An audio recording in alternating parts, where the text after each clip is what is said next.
नमस्कार दोस्तों, स्वागत है आपका एक बार फिर से हमारे YouTube channel target government job UK में। उम्मीद है आप लोगों की तैयारी बहुत अच्छी चल रही होगी। दोस्तों, आज मैं लेकर आया हूं एक और अति महत्वपूर्ण वीडियो, जिसमें हम हिंदी व्याकरण का दूसरा पार्ट शब्द के भेद या प्रकार के बारे में संपूर्ण जानकारी एक ही वीडियो में कंप्लीट करेंगे। इससे पूर्व हमने हिंदी व्याकरण का पहला पार्ट वर्णमाला पढ़ लिया है। अगर आपने वह पार्ट नहीं देखा है तो उसे देख लीजिएगा।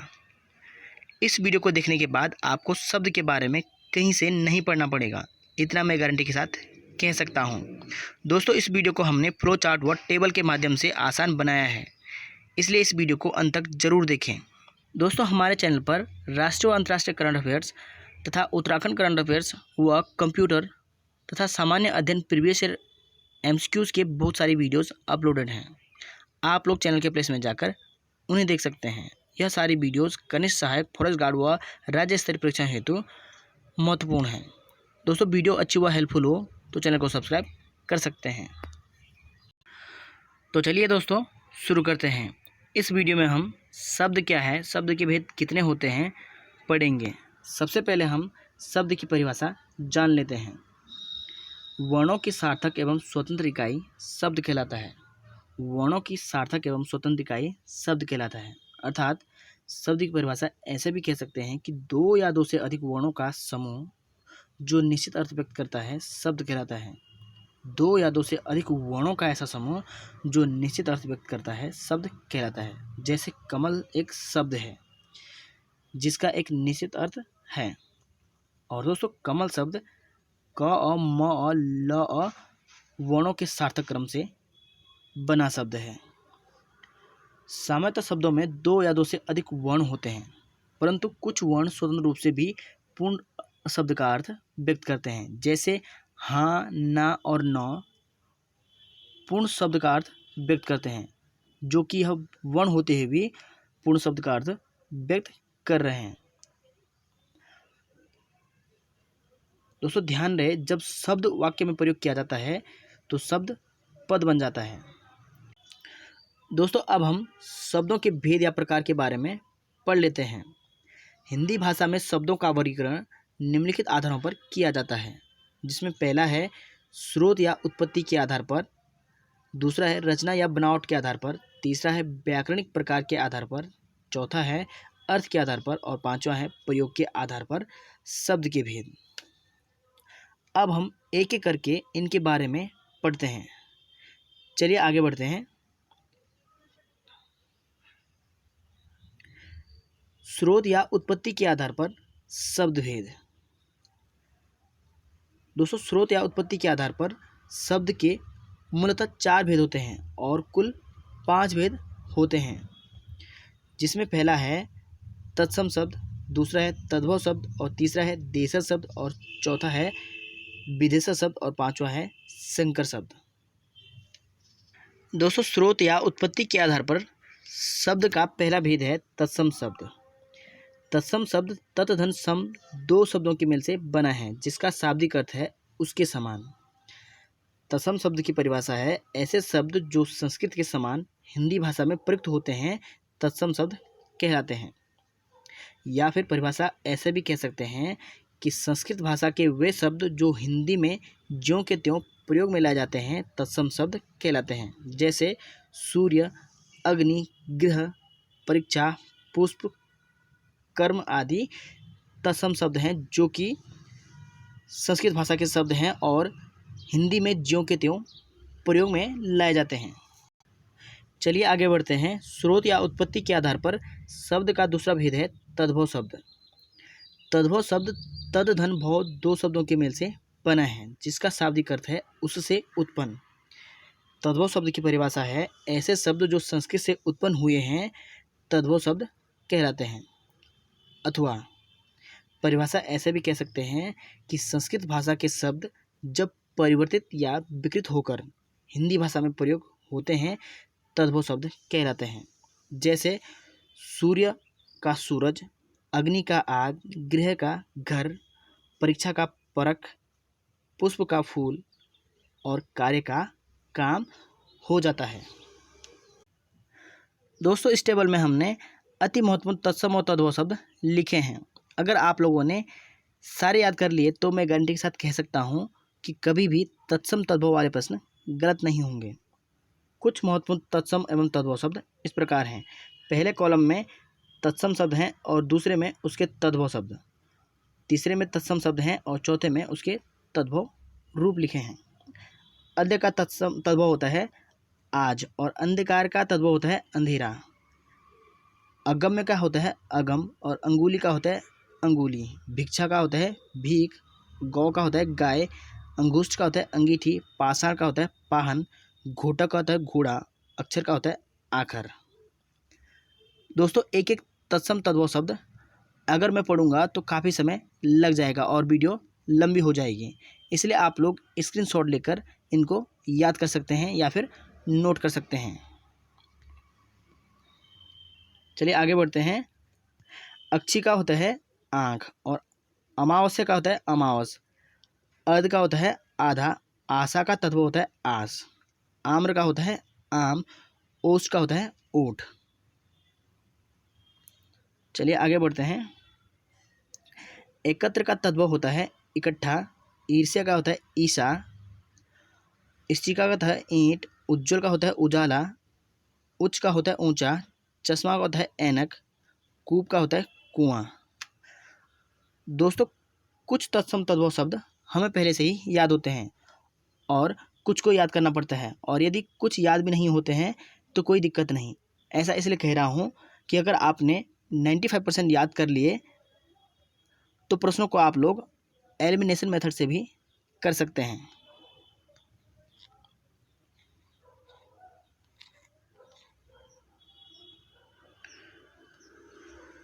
कृष्ण का होता है कांत और कदली का होता है केला। कुटुंब का होता है कुटुंब। छतरी का होता है खतरी। क्षेत्र का होता है खेत। स्तंभ का होता है खंबा। गुंजन का होता है गूंजना। गोस्वामी का होता है गुसाई। गोपाल का होता है ग्वाल। कंदू का होता है गेंद।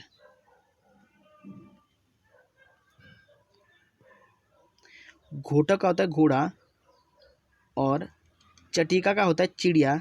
यदा का होता है जब। युवान का होता है जवान। जीवा का होता है जीव। जीटा का होता है जीरा। 200 तत्सम और तद्भव शब्द आप लोग बार बार रिवाइज करके याद कर सकते हैं, और जितना इस टेबल में दिया है अगर आप लोगों ने उतना याद कर लिया तो कभी भी प्रश्न खराब नहीं होंगे।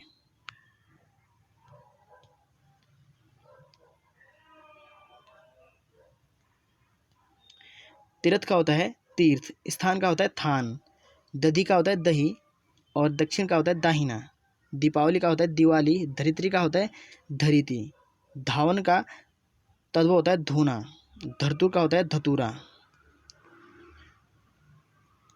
पक्ष का होता है पंख और पक्षी का होता है पंछी। पत्र का होता है पत्ता। पर्ण का होता है पन्ना और स्पर्श का होता है परस और पृष्ठ का होता है परसों। और दोस्तों परीक्षा का होता है परख। पुत्र वधु का होता है पोथु और पृष्ठ का होता है पीठ। पूर्ण का होता है पूरा। पाषाण का होता है पाहन।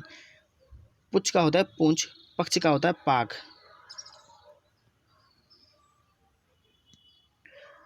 बधु का होता है बहू। व्याघ्र का होता है बाघ। वक का होता है बगुला और वणिक का होता है बनिया। इसी प्रकार वेदना का तद्भव होता है वेदना और भ्रातृभार्या का तद्भव होता है भाभी। भ्रमर का होता है भौरा। भ्रम का होता है भरम। भल्लुक का होता है भालू। भ्रातृजा का होता है भतीजी। माता का तद्भव होता है माँ। भिक्षा का होता है भीख। मार्गण का तद्भव होता है मांगना। मक्षिका का होता है मक्खी। मत्सर का होता है मच्छर। आगे बढ़ते हैं। मृतिका का होता है मिट्टी। मृक्षण का होता है माखन। मिष्ट का होता है मीठा। मुख का तद्भव होता है मुँह। मरण का होता है मरना। मस्तिष्क का होता है माथा। मैल का होता है मेल। मयूर का होता है मोर। राजपुत्र का तद्भव होता है राजपुत्र। राशि का तद्भव होता है रास। रक्षा सूत्र का होता है राखी। रात्रि का होता है रात। लगन का होता है लगना। लक्षपति का होता है लखपति। लज्जा का होता है लाज। लोचन का होता है लोयन। शर्करा का तद्भव होता है शक्कर और सज्जापन का होता है सजाना। सफल का होता है संभल। स्वप्न का होता है सपना, और सहेलनी का होता है सहेली, श्रृंखला का होता है संकल, और सर्प का होता है सांप। और दोस्तों श्रृंगार का होता है सियार, और शीतल का होता है शीला, विश्राम का होता है सोना, सपत्नी का होता है सौत, और शीश का होता है शीश, सौभाग्य का तत्व होता है सुहाग, और स्वर्ण का होता है सोना, और हस्त का होता है हाथ, अस्थि का होता है हड्डी, और हिलन का होता है हिलना, हथौड़ा का होता है हस्त, और हिरण का होता है हिरन, हास्य का होता है हंसी, हीरक का होता है हीरा, और हरित का तद्भव होता है हरा, हरिद्रा का होता है हल्दी। दोस्तों तत्सम और तद्भव शब्द को आप लोग ट्रिक से भी पहचान सकते हैं। जैसे तत्सम वर्ण होते हैं अक्षर त्र, य व ग अण श श। जब तत्सम तद्भव में परिवर्तित हो जाता है तो अक्षर वर्ण का तद्भव हो जाता है ख और छ, त्र का हो जाता है त, और य का होता है ज, और व का होता है ब, ग का होता है अनुस्वार, अण का होता है न, और श का होता है दंत्य स। इस प्रकार आप लोग तत्सम और तद्भव शब्द को भी पहचान सकते हैं, जिससे कि आप लोग आसानी से प्रश्न को कर सकते हैं। दोस्तों स्रोत या उत्पत्ति के आधार पर शब्द का तीसरा भेद है देशज शब्द। देशज शब्द क्या होते हैं, इसकी परिभाषा क्या है, चलिए जानते हैं। देशज शब्द का शाब्दिक अर्थ है अपने देश में ही विकसित या उत्पन्न। देशज शब्द की परिभाषा है ऐसे शब्द जो अपने ही देश के जन सामान्य की बोलचाल से विकसित अथवा क्षेत्रीय भाषाओं से हिंदी भाषा में आए हैं, देशी या देशज शब्द कहलाते हैं। ऐसे शब्द जो अपने ही देश के जन सामान्य की बोलचाल से विकसित अथवा क्षेत्रीय भाषाओं से हिंदी भाषाओं में आए हैं, देशी या देशज शब्द कहलाते हैं। देशी शब्दों का प्राय कोई स्पष्ट स्रोत नहीं होता है। ऐसे शब्द अपने ही देश की विभिन्न भाषाओं एवं बोलियों का परस्पर संपर्क के कारण पहले मौखिक स्तर पर और उसके बाद आम बोलचाल में आते हैं और धीरे धीरे भाषा में शामिल हो जाते हैं। जैसे गाड़ी, डिब्बा, लोटा, गड़बड़, ठेला, पगड़ी, पेट, गट्ठा, झोला, झुग्गी, थैला, झंझनाहट, भोंपू, पीठ, टांग, लट्ठा, तेंदुआ, चिड़िया, झुग्गी, फावड़ा, खाट आदि देशज शब्द हैं। नेक्स्ट है स्रोत या उत्पत्ति के आधार पर शब्द का चौथा भेद है विदेशी या आगत शब्द। विदेशी शब्द का शाब्दिक अर्थ है ऐसे शब्द जो विदेशी भाषाओं से हिंदी भाषा में आए हैं, विदेशी या आगत शब्द कहलाते हैं। या फिर ऐसे कह सकते हैं कि ऐसे शब्द जो किसी दूसरे देश की भाषा से हिंदी भाषा में शामिल हुए हैं, विदेशी शब्द कहलाते हैं। अथवा हिंदी भाषा में ऐसे शब्द जो किसी दूसरे देश में विकसित या उत्पन्न हुए हैं और आम बोलचाल के संपर्क के कारण हिंदी भाषा में शामिल हुए हैं, विदेशी या आगत शब्द कहलाते हैं। विदेशी शब्दों के भेद हैं। हिंदी भाषा में मुख्यतः निम्न विदेशी शब्द शामिल हैं: डच भाषा के शब्द, चीनी भाषा के शब्द, फ्रांसीसी भाषा के शब्द, पुर्तगाली भाषा के शब्द, जापानी भाषा के शब्द, अरबी भाषा के शब्द तथा फारसी भाषा के शब्द, तुर्की भाषा के शब्द और अंग्रेजी भाषा के शब्द हिंदी भाषा में शामिल हुए हैं। दोस्तों अब हम विदेशी भाषाओं के कुछ महत्वपूर्ण शब्द जो हिंदी में प्रयोग होते हैं और बार बार परीक्षाओं में पूछे जाते हैं। डच भाषा के शब्द हैं तुरुप और बम, जिसे तांता गाड़ी कहते हैं। चीनी भाषा के शब्द चाय, चीनी, चीकू, चाउमीन, लीची आदि चीनी भाषा के शब्द हैं। फ्रांसीसी या फ्रेंच भाषा के शब्द अंग्रेज, कर्फ्यू, कारतूस, कूपन, पिकनिक से रेस्तरां भी कहते हैं, मेयर, बादाम, लैंप, फ्रांस फ्रांसीसी, बिगुल आदि फ्रांसीसी भाषा के शब्द हैं जो कि हिंदी भाषा में प्रयोग किए जाते हैं। नेक्स्ट है पुर्तगाली भाषा के शब्द। अलमारी, अनानास, आल्पिन, इस्पात, स्त्री, कर्नल, कमीज, काज, कमरा, गोभी, तौलिया, नीलाम, फीता, बोतल, बाल्टी, मिस्त्री, संतरा, आया, चाबी, पपीता, पादरी, काजू, बस्ता, बटन, प्याज, गोदाम, मेज आदि पुर्तगाली भाषा के शब्द हैं जो कि हिंदी भाषा में प्रयोग किए जाते हैं। जापानी भाषा के शब्द। रिक्शा, सायोनोरा आदि। चलिए आगे बढ़ते हैं। अरबी भाषा के शब्द।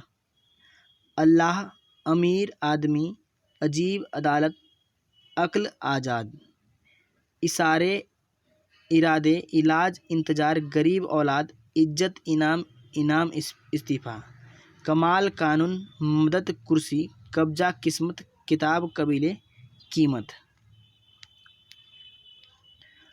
जनाब, जिले, जलसा, जवाब, जुर्माना, वकील, तहसील, तारीख, ताकत, हुक्म, बहस, तूफान, तराजू, दफ्तर, लिफाफा, दुनिया, दौलत, मतलब, फ़कीर, शादी, शतरंज, नतीजा, हलवाई, सुबह, नगद, हिसाब, मुल्लाजी, मजहब, मशहूर, मौलवी, मजबूर, हकीम, मुसाफिर, मुश्किल, मौसम, मुहावरा आदि अरबी भाषा के शब्द हैं जो कि हिंदी भाषा में प्रयुक्त होते हैं।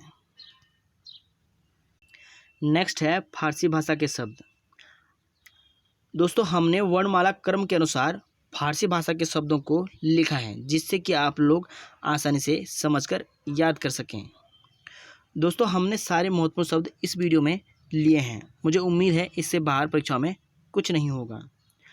फारसी भाषा के शब्द हैं आबरू, आतिशबाजी, आफत, आराम, आमदनी, आवारा, अखबार, अमरूद, आसमान, उम्मीद, उस्ताद, कमीना, कारीगर, किसमिस, कुश्ती, कूचा, कमर, खाक, खुद, खुदा, खामोश, खुराक, खराब, खर्च, खजाना, खून, गरम, गज, गवाह, गिरफ्तार, गिद्ध, गुलाब, गुब्बारा,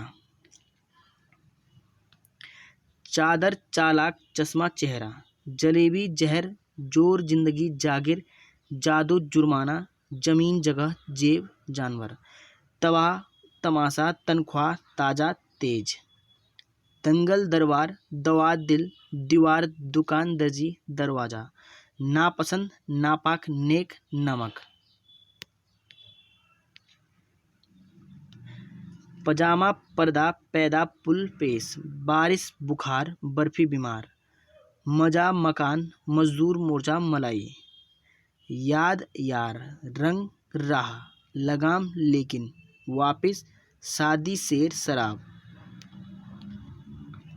सितार, सरदार, साल, सरकार, समोसा, सुल्तान, सूद, सौदागर, हफ्ता, हजार, हिंदी इत्यादि फारसी भाषा के शब्द हैं जो कि बार बार परीक्षाओं में पूछे जाते हैं। चलिए आगे बढ़ते हैं। तुर्की भाषा के शब्द। उर्दू, उज्बक, कुर्ता, कलगी, कैंची, काबू, कुर्ता, कूच, कुमुक, कुर्क, गनीमत, खच्चर, गलीचा, बहादुर, बावर्ची, बेगम, बारूद, तमगा, तमंचा, ताश, तोप, तोपची, मुचलका, नागा, चकमक, दारोगा, चिक, चमच, चेचक, चोगा, चाकू, सौगात, सुराग, सराय, लाश आदि तुर्की भाषा के शब्द हैं। नेक्स्ट है रूसी भाषा के शब्द। Rouble, tsar, MiG, vodka, Soviet, Sputnik आदि रूसी भाषा के शब्द हैं जो कि हिंदी भाषा में प्रयुक्त होते हैं। दोस्तों स्रोत या उत्पत्ति के आधार पर शब्द का पांचवा भेद है संकर शब्द। संकर का अर्थ है मिश्रित या दोगला अथवा मिला हुआ शब्द।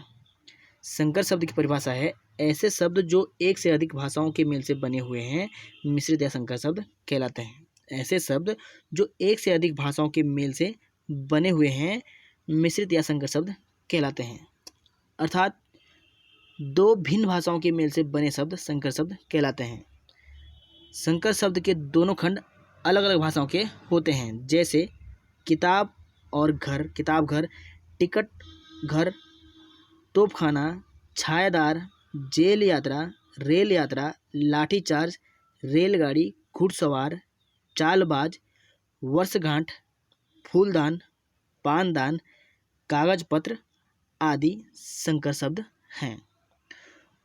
दोस्तों, एनसीईआरटी के अनुसार स्रोत या उत्पत्ति के आधार पर शब्द के 5 भेद होते हैं, इसलिए परीक्षा में 4 या 5 दोनों हो तो आपको एनसीईआरटी के आधार पर 5 भेद सही करना पड़ेगा।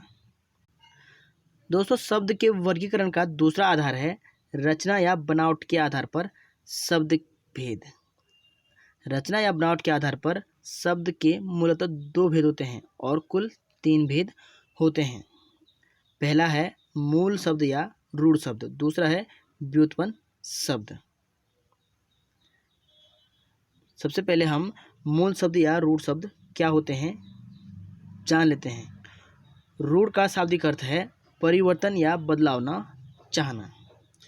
रूढ़ शब्द की परिभाषा है ऐसे शब्द जो किसी प्रकार परिवर्तन नहीं स्वीकारते रूढ़ या मूल शब्द कहलाते हैं, या फिर ऐसे कह सकते हैं कि ऐसे शब्द जिनके सार्थक खंड नहीं होते हैं रूढ़ शब्द कहलाते हैं।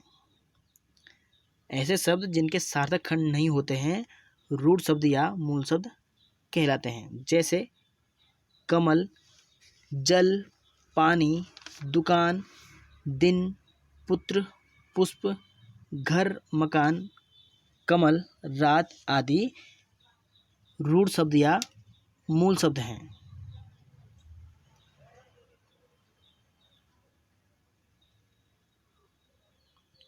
नेक्स्ट है व्युत्पन्न शब्द।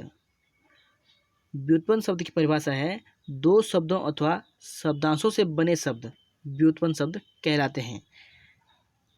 व्युत्पन्न शब्द 2 प्रकार के होते हैं, पहला है यौगिक शब्द और दूसरा है योगरूढ़ शब्द। यौगिक शब्द क्या होते हैं चलिए जानते हैं। यौगिक का शाब्दिक अर्थ है मेल से बना हुआ।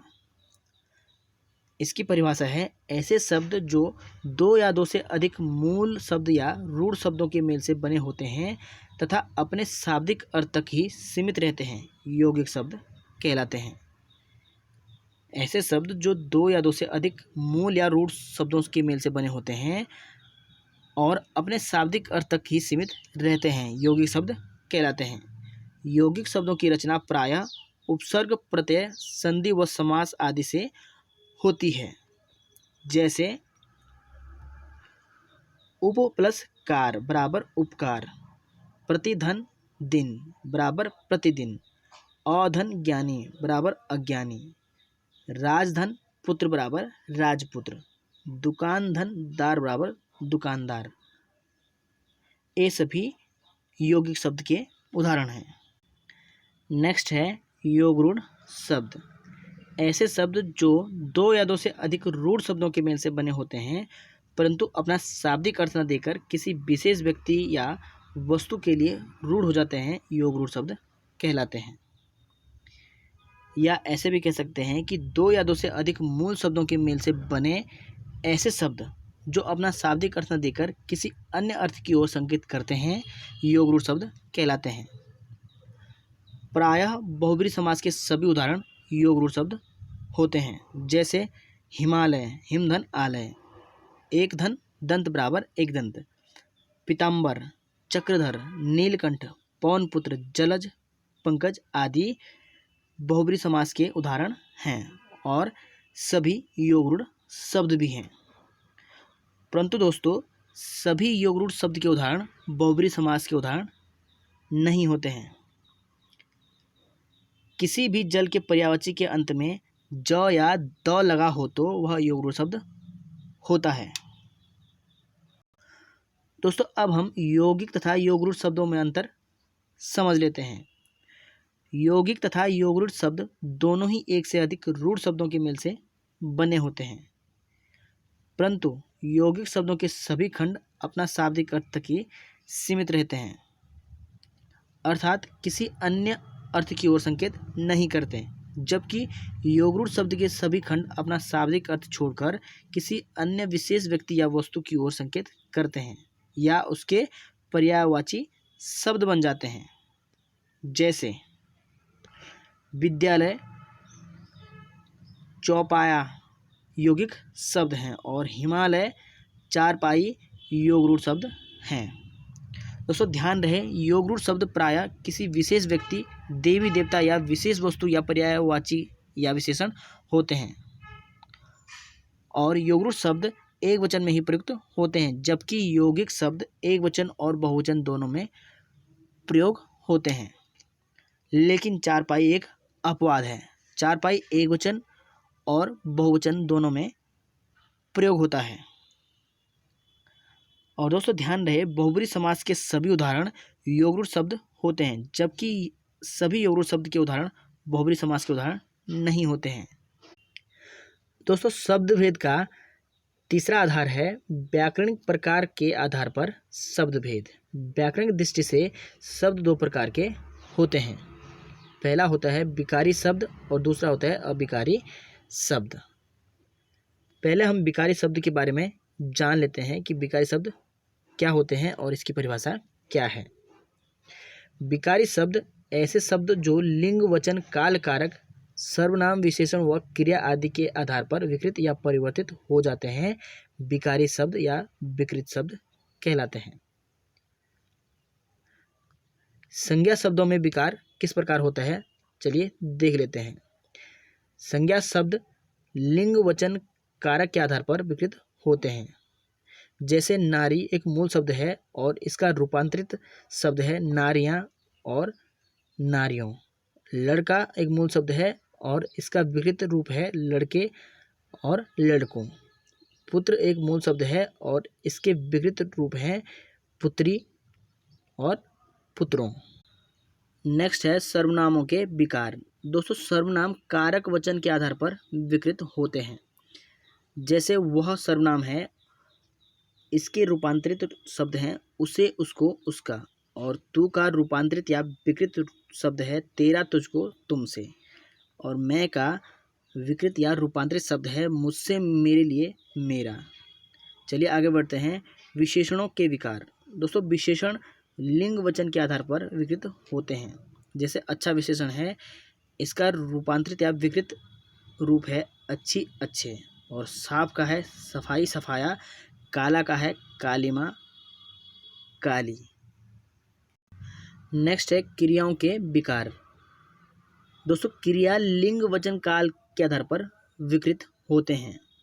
जैसे क्रिया है खाता है, तो इसका रूपांतरित या विकृत रूप हो जाएगा खाएगा, खाए, खाया, और खाता है का विकृत रूप या रूपांतरित शब्द हो जाएगा गया, जाएगा, जाओ, जाओगे।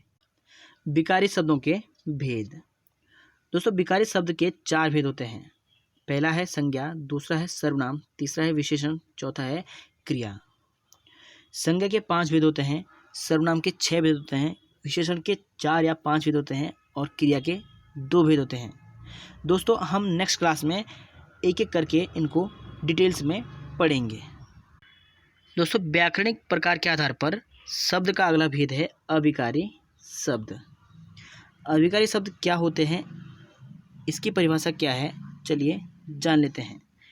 ऐसे शब्द जो लिंग, वचन, कारक या काल आदि के आधार पर विकृत या रूपांतरित नहीं होते हैं अविकारी शब्द या अवयव शब्द कहलाते हैं। जैसे वाक्य है मैं रोज जाता हूँ, इसमें रोज अविकारी शब्द है।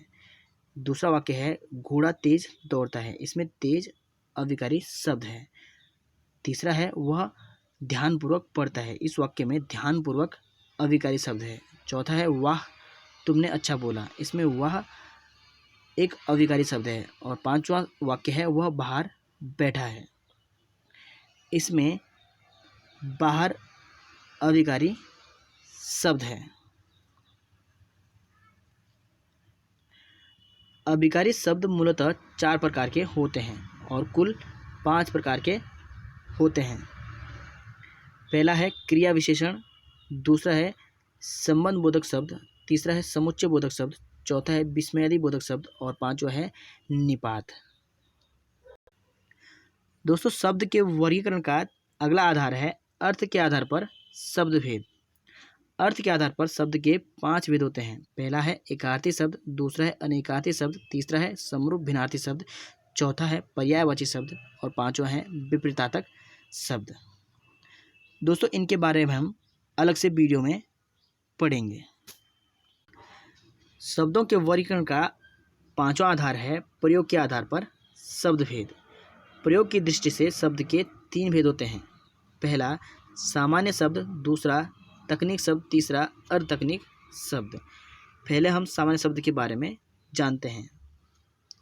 किसी भी भाषा की सामान्य शब्दावली से तात्पर्य उस भाषा से है जिसमें जन सामान्य द्वारा किए जाने वाले शब्दों का प्रयोग होता है, जैसे आना, जाना, लिखना, दाल, रोटी आदि जन सामान्य द्वारा प्रयोग किए जाते हैं। चलिए आगे बढ़ते हैं। तकनीक शब्द ऐसे शब्द जिनका प्रयोग विशेष शिक्षा, विद्या क्षेत्र, व्यवसाय से संबंधित कार्यों में किया जाता है, जैसे पूंजी, लागत, पर्यावरण, प्रदूषण, क्रिया प्रतिक्रिया आदि तकनीक शब्द के उदाहरण हैं। दोस्तों यह फ्लो चार्ट इस वीडियो का निचोड़ है, इसलिए इस फ्लो चार्ट को अगर आप लोगों ने याद कर लिया तो आपका शब्द से संबंधित कोई भी प्रश्न खराब नहीं होगा। और दोस्तों यह वीडियो काफ़ी मेहनत से बनाई गई है, इसलिए वीडियो को जरूर लाइक कर दीजिएगा और चैनल पर नए हो तो चैनल को सब्सक्राइब कर सकते हैं। तो चलिए दोस्तों इस वीडियो को यहीं एंड करते हैं। मिलते हैं नेक्स्ट वीडियो में। तब तक खूब मेहनत कीजिए, खूब रिवाइज कीजिए। जय हिंद, जय देवभूमि।